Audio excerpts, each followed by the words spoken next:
Sud Radio, Le grand référendum. Dimitri Pavlenko.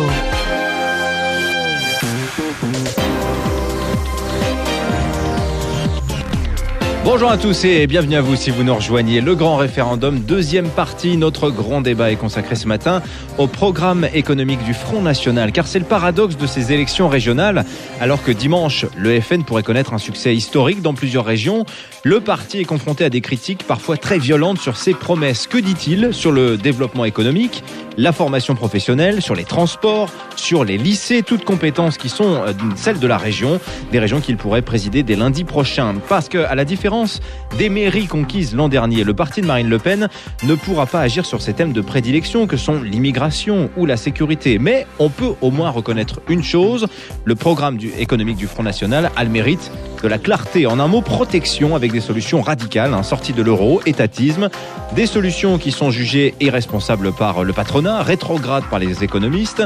Alors qu'y a-t-il dans ce programme économique du Front National ? Est-il crédible pour renouer avec l'emploi et la croissance ? On en parle tous ensemble. Je vous attends pour en débattre. 0826 300 300. Vous votez également sur sudradio.fr.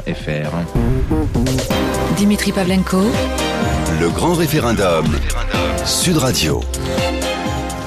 Mais au fait, qu'y a-t-il dans le programme économique du Front National ? Il faut dire que les régions qu'il prétend pouvoir diriger dès dimanche soir, au soir du second tour des élections régionales, eh bien, ses compétences sont essentiellement économiques. Il faut dire que la région n'est peut-être pas une collectivité idéale pour appliquer le programme du Front National. On ne peut pas promettre, par exemple, de combattre l'insécurité à coups de policiers municipaux dans les régions. Au mieux, une police ferroviaire dans les TER. On ne peut pas lutter aussi contre l'immigration avec la collectivité régionale. Bref, des questions qu'on se pose aussi, puisque la victoire du Front National paraît envisageable dans plusieurs régions dès ce dimanche. Pour en parler justement, ce matin, Bertrand Martineau, économiste à l'Institut Montaigne, ancien conseiller social sous Nicolas Sarkozy et auteur de « Pour en finir avec le chômage chez Fayard ». Bonjour à vous Bertrand Martineau.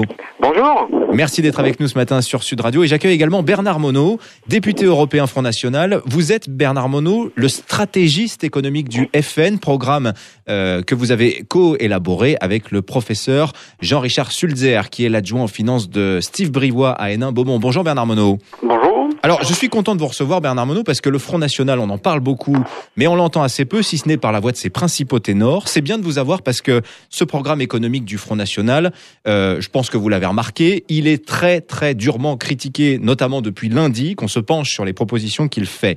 Alors, ce que je disais à l'instant, la région, c'est pas une collectivité idéale pour vous. Vous êtes d'accord avec cette idée ou pas, Bernard Monod ? Oui, tout à fait. Les mesures sont... D'abord, ce que je constate, c'est que pendant la campagne électorale, ce sujet-là est très attractif, comme par hasard. Ça veut dire qu'il est central. Et deuxièmement, effectivement, notre programme de patriotisme économique, comme le terme le dit, s'applique au niveau national, même si on peut le décliner dans les 13 régions de manière limitée dans le cadre des compétences régionales, développement économique, transport, etc. Bernard Monod, évidemment que les candidats en région ont développé avec certaines spécificités qui ont trait à leur région, à leur territoire. Quelles sont les grandes mesures sur le plan économique que pourraient entreprendre les candidats du Front National qui sont en mesure de, pourquoi pas, l'emporter dimanche, Bernard Monod ? Qu'est-ce qui va être fait sur le plan économique par le Front National s'il l'emporte dimanche ? La grande mesure, si vous voulez, c'est de privilégier prioritairement, autant que les règles et les lois de la République le permettent, par le biais de normes dans les appels d'offres, dans le code des appels d'offres sur les marchés publics, de privilégier plutôt les entreprises locales, autant se faire que peu. Voilà, pour privilégier bien entendu les entreprises françaises et régionales. Et deuxièmement, surtout, ce qui nous importe, c'est favoriser le retour à l'emploi des Français. Alors comment vous allez faire justement ? Parce que la région a des moyens pour cela, l'aide aux TPE-PME par exemple, mais est-ce que vous allez avoir les mains assez libres pour créer de l'emploi directement ? Bernard Monod, comment vous allez faire ? À part employer par la collectivité elle-même, comment on fait ? Non, il n'est pas question de créer des nouveaux emplois, je dirais, régionaux et des fonctionnaires territoriaux. Au contraire, nous pourrions plutôt l'inverse, puisqu'il y a effectivement trop. L'important, si vous voulez, c'est de réarmer, si vous voulez, les entreprises, le tissu, les maillages territorial. Bien entendu, les éléments et les armes au niveau régional sont limités. Notre programme de patriotisme économique prend son sens au niveau national. Donc vous vous focalisez effectivement, puisqu'on n'est pas en campagne régionale, mais je crois qu'il faut se mettre au niveau de l'État. C'est-à-dire que, comme je le disais, la région, c'est pas une collectivité idéale pour votre programme. Permettez-moi de vous poser cette question, mais est-ce que l'objectif de la première année, finalement, ce sera pas assez banal, à savoir ne pas faire de vagues pour se normaliser et ne pas commettre d'erreurs avant la présidentielle? Y aura-t-il des grandes actions entreprises dès l'an prochain par les régions qui pourraient être tenues par le Front National? Mais monsieur, vous présentez les choses comme si c'était un calcul politique pour montrer bonne figure. Le sujet, il n'est pas là, monsieur. Les enjeux sont considérables. Nous avons 6 400 000 chômeurs en France, créés par la politique économique de l'UMP et du PS depuis bientôt 30 ans, avec une désindustrialisation accélérée de l'ensemble du tissu des entreprises et notamment des industries. Bon, donc à partir de là, notre problématique, elle est de remettre les Français au travail, de leur donner un emploi, parce que c'est la première des prérogatives de l'État, c'est effectivement créer les conditions de l'emploi et favoriser le développement économique au niveau national. Voilà notre préoccupation, si vous voulez. Elle n'est pas du tout politicienne, comme vous avez l'air de le présenter. Oh je vous pose la question parce que... Ouais, je vous réponds. Bon, alors récusation de cette idée qu'on sera dans l'attentisme l'an prochain, dans les régions qui pourraient être gouvernées par le Front National. Bertrand Martineau, vous êtes avec nous, économiste à l'Institut Montaigne, ancien conseiller social sous Nicolas Sarkozy. Effectivement, le programme du Front National est plutôt d'ordre national, précisément. Ce programme de patriotisme économique, vous l'avez consulté. Qu'est-ce que vous en pensez? Que pouvez-vous nous dire? Y a-t-il des éléments pertinents? Ou bien, comme je le disais en introduction, vous dites que c'est un programme, les mots sont durs, irresponsable, rétrograde. Vous êtes d'accord avec ces accusations? Oui, alors je veux pas utiliser de termes polémiques, mais je crois que tous les citoyens français gagneraient à lire le programme du Front National, parce que en fait, souvent quand on parle du Front National, les dirigeants du Front National nous rétorquent toujours, mais c'est pas vrai, c'est faux, ce que vous dites est faux, c'est pas ce que nous disons, etc. Parce qu'ils sont un petit peu gênés évidemment aux entournures et sur la rationalité, la cohérence du projet. Donc ce qu'on peut recommander aux électeurs et aux citoyens, c'est de lire frontnational.com. Et c'est tout à fait clair, et le programme est effectivement très clair, et il faut revenir au texte. Oui, donc, il est très clair. Il est très cohérent. Regardez ce qui est écrit et non pas dire ce que disent les commentateurs, etc. Il faut revenir au texte. Et je crois que sur ce plan-là, nous serons d'accord. Le problème, Bertrand Martineau, c'est que lire le programme du Front National, c'est surtout arriver à essayer d'en tirer les conséquences. Parce que moi, quand je l'ai lu, honnêtement, j'ai trouvé qu'il y avait une certaine cohérence, patriotisme économique, tout à fait. protectionnisme, étatisme. Il y a trois choses, en fait. Il y a des déclarations de principe. Sur les déclarations de principe, dire que de toute façon ça va pas bien aujourd'hui, que plusieurs années de socialisme ont accentué la désindustrialisation, a baissé notre système productif, l'explosion des dépenses publiques, de la fiscalité depuis 3 ans, etc. Je crois que tout le monde est d'accord là-dessus, même une grande partie de la gauche d'ailleurs. Donc des déclarations de principe en faveur des PME, de l'artisanat, de l'apprentissage, du soutien à la création d'entreprises, mais qui pourrait être contre, Donc sur les déclarations de principe, après tout, il y a des choses qui sont tout à fait intéressantes. Bon. Alors ensuite, il y a un certain nombre de choses qui sont dites, qui sont très étonnantes sur le protectionnisme intelligent, sur un programme qui est extrêmement gauchiste en fait sur son côté. Enfin, il a été dit et c'est vrai, c'est factuel, mais toutes les opinions sont encore une fois sont tout à fait respectables. Mais cette idée, par exemple, vous prenez le discours du programme commun de 1977 que j'ai encore dans ma bibliothèque, et vous prenez le texte du programme frontiste de 2015, vous trouvez des choses assez concordantes. Les nationalisations, une étatisation d'une grande partie de l'économie, un ultradirigisme, une relance des dépenses publiques, en particulier des dépenses sociales, des embauches de fonctionnaires, des dévaluations, puisqu'en fait c'est ça qui est proposé. Alors ils appellent ça dévaluation compétitive, évidemment, parce que c'est plus joli que dévaluation sec, évidemment. Mais enfin, ça correspond quand même à l'appauvrissement du pays, une dévaluation. Bon, donc, et c'est pas tout à fait par hasard d'ailleurs, si Madame Le Pen en pince pour Monsieur Mélenchon, pour les socialistes et crypto-socialistes de l'Amérique du Sud, avec les résultats qu'on connaît. Donc là, c'est ce qu'il dit, mais c'est un programme d'ultra-gauche. Bon, après tout, pourquoi pas, mais encore une fois, il faut dire les choses. Et ensuite, il y a un troisième élément, c'est ce qu'il ne dit pas. Parce que malgré tout, il ne dit pas tout, ce programme.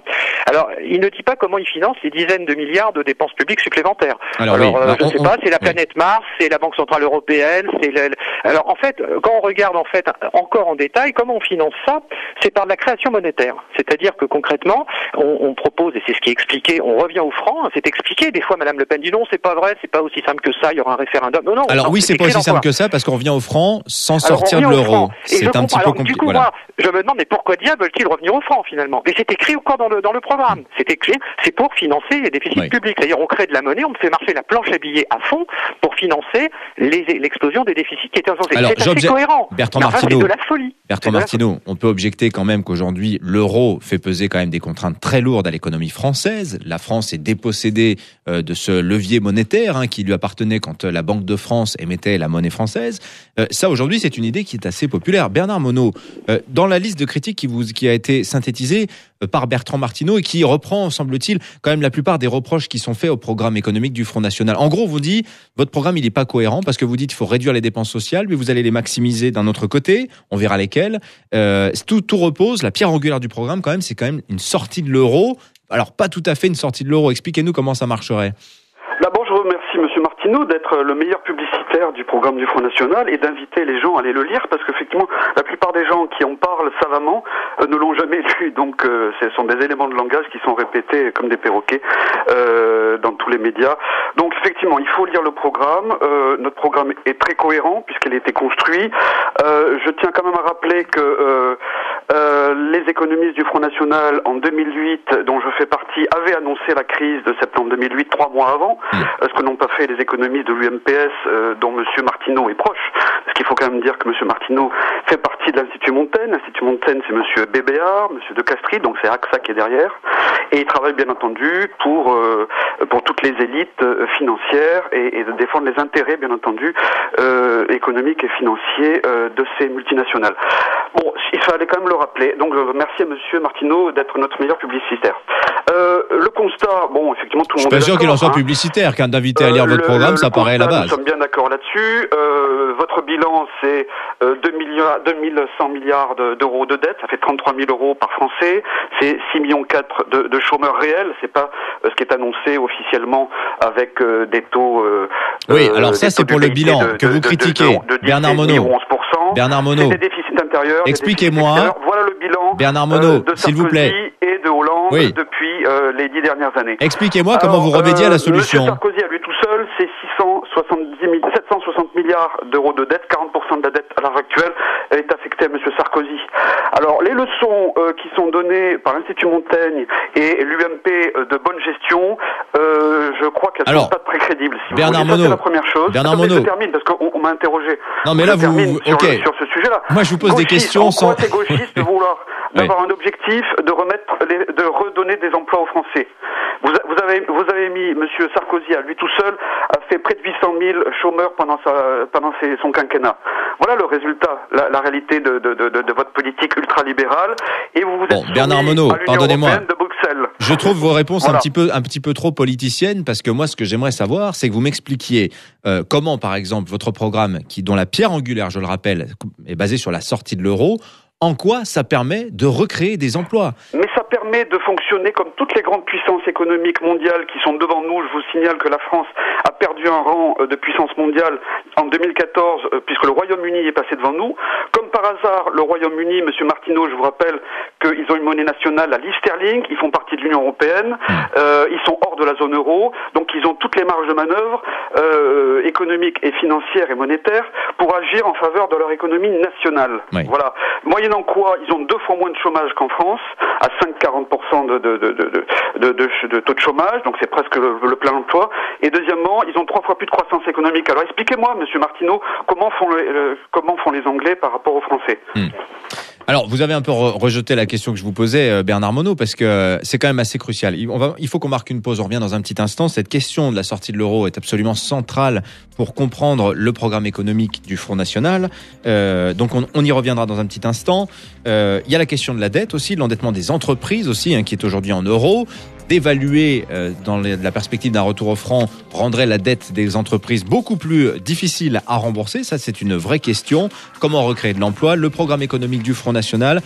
Bon, je pensais qu'on parlerait un petit peu plus au niveau régional, mais on passe très vite au programme au niveau national. Nous sommes avec ce matin Bernard Monod, co-auteur du programme du patriotisme économique, le programme économique du Front National, et Bertrand Martineau, économiste à l'Institut Montaigne, auteur de Pour en finir avec le chômage chez Fayard. À tout de suite. Sud Radio, Dimitri Pavlenko, le grand référendum. Le grand référendum est un débat ce matin autour du programme économique du Front National, programme qui remet en cause nombre de fondamentaux actuels sur l'Europe, sur l'économie libérale, sur l'ouverture des marchés. Programme qui prend des allures de programme commun de la gauche, nous disait tout à l'heure Bertrand Martineau, l'un de nos invités ce matin, économiste à l'Institut Montaigne. On parle beaucoup de la fin de l'euro. On verra aussi parmi les promesses sociales qui sont formulées par le Front National, retour à la retraite à 60 ans par exemple, revalorisation des bas salaires de plus de 200 euros. L'ISF aussi qui serait accentué également. Beaucoup de choses dans ce programme économique du Front National jugé assez durement par nombre d'économistes. Alors Bernard Monod, vous aviez été assez dur juste avant la pub et vous avez un petit peu esquivé de répondre à la question que je vous posais. Pourquoi sortir de l'euro? C'est la pierre angulaire de tout finalement. Bertrand Martineau, l'idée finalement portée par le Front National, c'est de se dire aujourd'hui, on a un problème d'endettement, on a un problème de gouvernance monétaire. La France n'a plus les leviers de sa propre monnaie et on voit que ça lui pose problème quand l'euro est trop fort, par exemple, à l'exportation. Bon, en ce moment, il se trouve que c'est pas le cas. Mais le Front National dit quelque chose d'intéressant. Il dit, on a besoin de retrouver la lex monetae, la loi monétaire, avoir ce levier qui nous permet de dévaluer quand, par exemple, nos exportations ne vont pas bien, ce que font, par exemple, les États-Unis, ce que font aussi les Chinois. Cette idée-là, elle séduit aussi beaucoup d'économistes, Bertrand Martineau. Alors, pourquoi est-ce, d'après vous, absurde cette idée d'une sortie de l'euro, ou du moins une sortie partielle avec création d'une sorte d'euro-franc sur lequel on pourrait jouer? Mais c'est absurde, non pas parce que c'est techniquement infaisable, c'est juste absurde parce que c'est un problème de diagnostic. L'euro n'est pas le premier problème économique de la France. Les erreurs terribles qui ont été commises, notamment par les socialistes depuis 81 et qui ont mis le pays là où il est, n'ont strictement rien à voir avec la monnaie. Les 35 heures, ça n'a rien à voir avec l'euro. L'explosion de notre droit du travail... Sauf que sur les 30 dernières années, la droite a été plus au pouvoir que la gauche quand même. Oui, alors d'accord, la droite a essayé à chaque fois de redétricoter ce qu'avait où la gauche nous avait planté quand même. Les 35 heures, la retraite à 60 ans, l'explosion des dépenses publiques, l'explosion du nombre de fonctionnaires, l'explosion de la fiscalité, tout ça, ce n'est pas la faute de l'euro, que je sache. Bon, donc, si l'euro n'est pas la cause, je vois pas pourquoi on déstabiliserait tout le système monétaire français et européen. Alors par ailleurs, Monsieur Monod parlait effectivement du Royaume-Uni. Bien sûr qu'on peut avoir une monnaie indépendante et souveraine, il n'y a aucun problème, mais dans ce cas-là, il faut faire la politique économique qui va avec. C'est-à-dire la politique très libérale du Royaume-Uni. Oui. Et c'est à cette condition qu'on pourrait sortir éventuellement de l'euro en faisant effectivement une politique à l'américaine ou à l'anglaise, c'est-à-dire des marchés extraordinairement flexibles. Et c'est là le problème du Front National, c'est qu'il n'est pas cohérent. On ne peut pas vouloir à la fois sortir de l'euro et avoir sa monnaie nationale tout en faisant la politique de Syriza ou une politique communiste. Ça ne marche pas. Là, ce serait des dévaluations en cascade. Alors maintenant, on a parlé du Royaume-Uni, on peut aussi parler de l'Allemagne. Moi, ce qui me choque beaucoup dans le Front National, c'est de ce côté complètement capitulaire par rapport à l'Allemagne. On a l'impression qu'on est systématiquement moins intelligent que les Allemands. Mais c'est pas vrai. L'Allemagne a effectivement un taux de chômage à 5,5%. Ils sont dans la zone euro, ils ont la monnaie.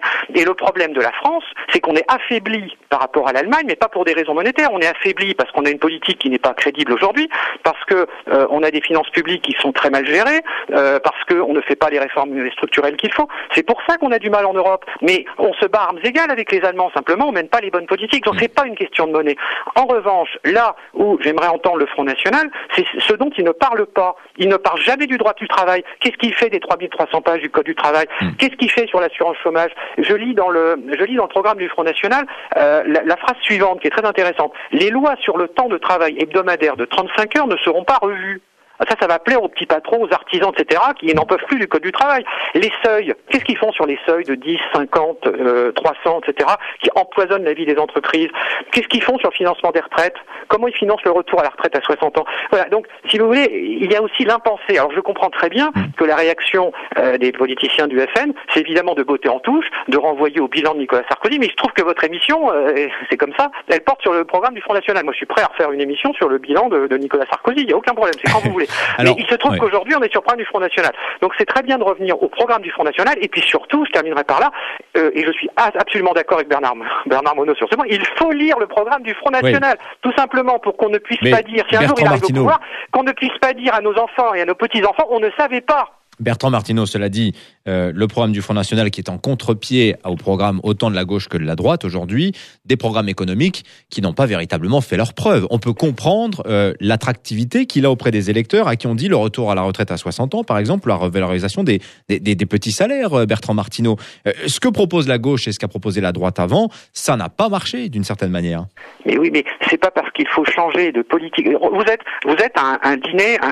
Voilà, vous êtes un dîner, le repas vous plaît pas très bien, les plats ne vous plaisent pas, etc. Qu'est-ce que vous faites ? Vous changez les plats, vous changez la mêle à la sauce, etc. Éventuellement, vous virez le cuisinier. Oui. Bon, ça, ok. Et vous changez le repas. Mais ce que propose le Front National, c'est de renverser la table et de casser toute la vaisselle. Bon, donc c'est pas parce que des politiques ont échoué, plus ou moins selon la gauche et la droite, parce que franchement, le programme de Sarkozy et de Hollande, c'est pas franchement le même, mais c'est pas parce qu'un certain nombre de programmes par le passé ont échoué qu'il faut s'amuser à faire n'importe quoi. Alors, donc c'est pas un argument. On peut très bien critiquer le passé sans vouloir faire n'importe quoi pour le futur.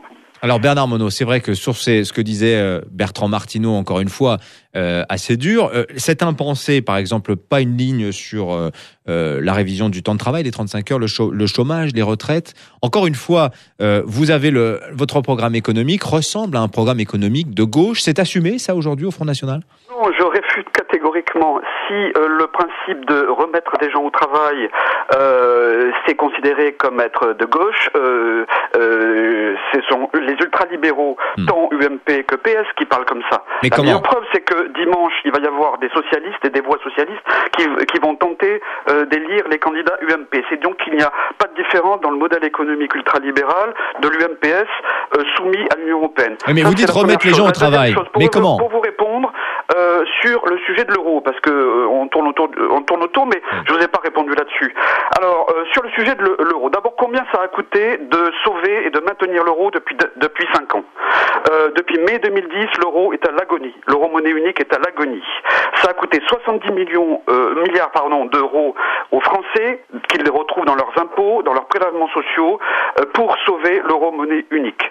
Plus 455 milliards de garanties financières données en caution par la France pour sauver à nouveau encore une fois, vous me faites vous me faites le coup du constat de l'échec des autres. Mais moi, je vous parle de garantie pour sauver l'euro. Déjà, il faut le dire. Voilà. Quand on dit que ce serait la catastrophe de passer au franc, c'est exactement l'inverse. Oui, mais regardez, Bernard Monod. C'est pas pour rien que les Bernard Monod, s'il vous plaît, on peut vous dire quelque chose. Non, mais attendez, parce que vous dites.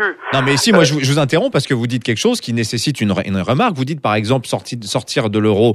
Mais l'endettement des entreprises, par exemple, on l'évalue à 1700 milliards. On sort de l'euro, on dévalue.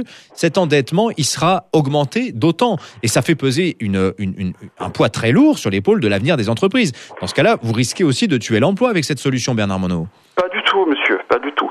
D'abord, 90% des entreprises ne sont pas à l'export et ne sont pas à l'international. Je vous parle des PME, PMI, c'est-à-dire ceux qui embauchent, les 3 800 000 indépendants, professions libérales, petits patrons, qui se battent quotidiennement, notamment contre le RSI, dont M. Sarkozy a fait la fusion avec M. Bertrand. Oui. Mais l'effet d'une dévaluation qui est bien pour exporter. Qui asphyxie les entreprises et qui mettent les gens à la porte. Voilà la réalité.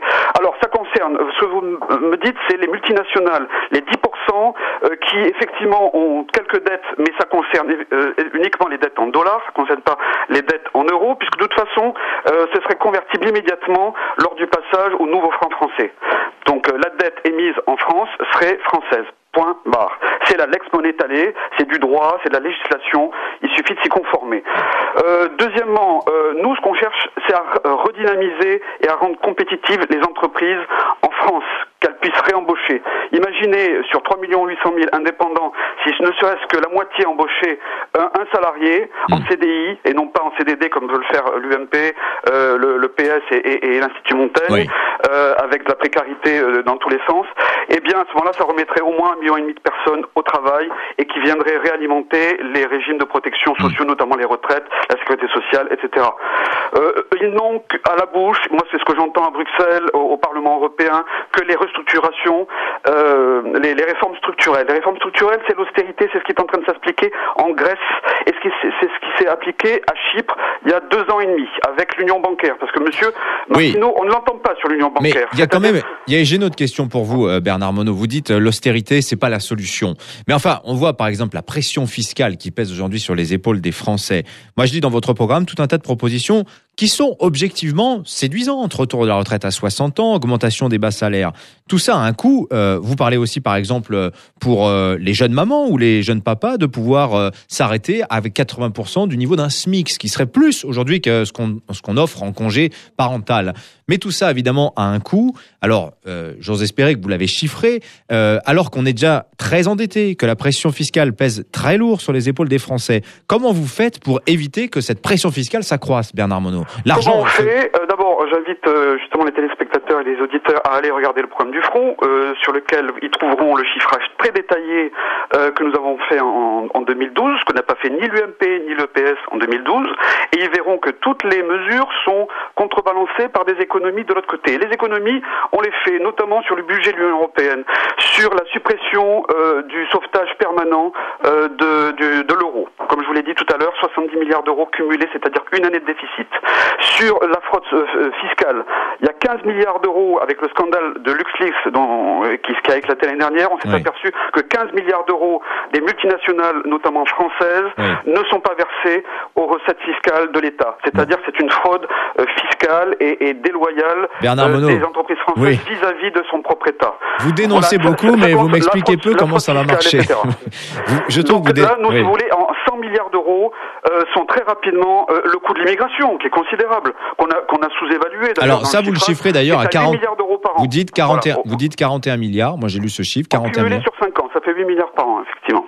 Voilà, mais ça reste un chiffre qui reste un petit peu en l'air parce que c'est pas détaillé c'est pas détaillé.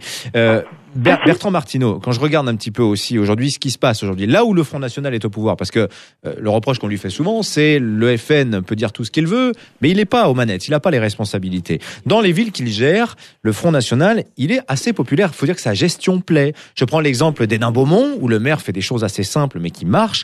On nettoie la ville, on met des bacs à fleurs, on repeint les passages piétons, on répond à toutes les doléances sur une chaussée trouée ou des branches à couper. Et pour chaque demande, la mairie écrit que la demande a été prise en compte, que quand c'est fini, on écrit aussi pour le signaler. Bref, ça fonctionne à l'échelle municipale. Vous pensez qu'à l'échelle nationale, aujourd'hui, on ne pourra pas travailler de la même manière ? Bertrand Martineau.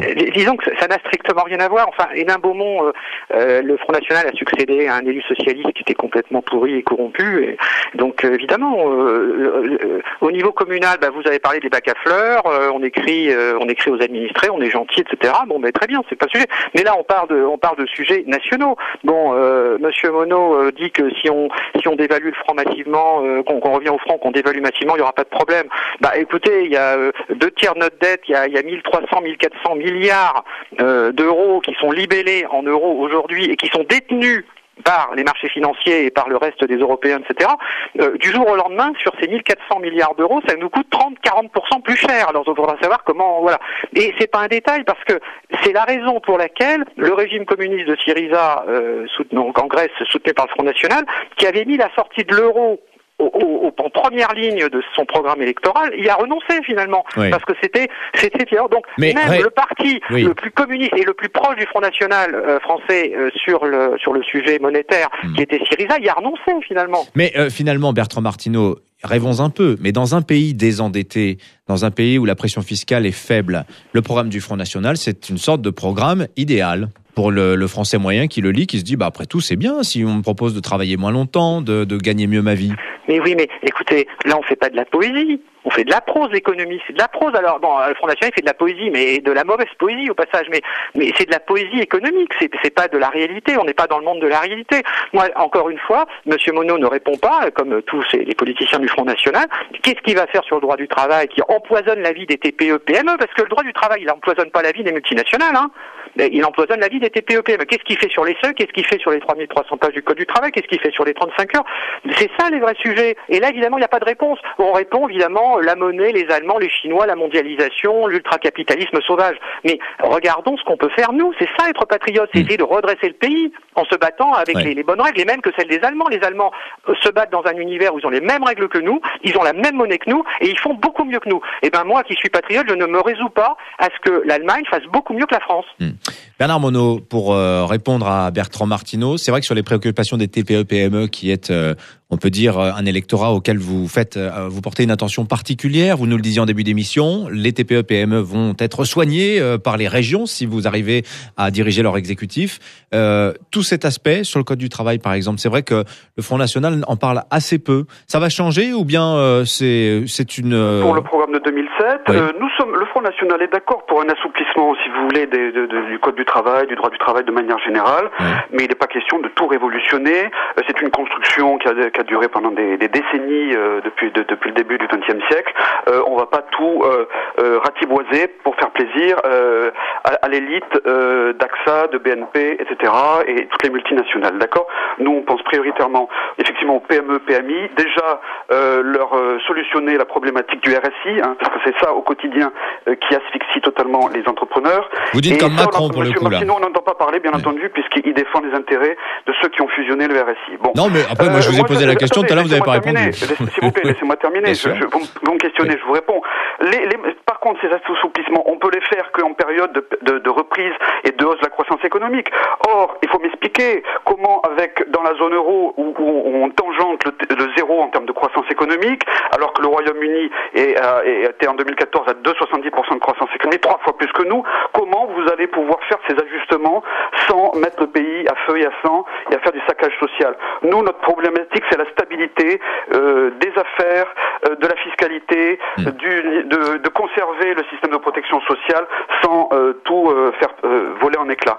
Donc, pour répondre à monsieur, il faut effectivement reprendre la main sur sa monnaie, comme font toutes les grandes puissances économiques mondiales, pour pouvoir avoir des marges de manœuvre et non pas utiliser l'immigration pour relancer la croissance économique, comme veut faire l'UMP, monsieur Juncker et tous les ultralibéraux qui nous gouvernent. Donc, merci. Si vous voulez, moi je dis à monsieur Martineau, qu'est-ce qu'il dit du taux d'inflation qui est aussi bas? Parce que s'il connaissait son sujet en tant qu'économiste, il nous parle de la courbe du chômage, mais la courbe de Phillips, c'est une inflation basse, c'est un chômage structurel très élevé. Et moi, je vous parie, aujourd'hui, on est à 22% de chômeurs réels en France, c'est-à-dire 6,4 millions.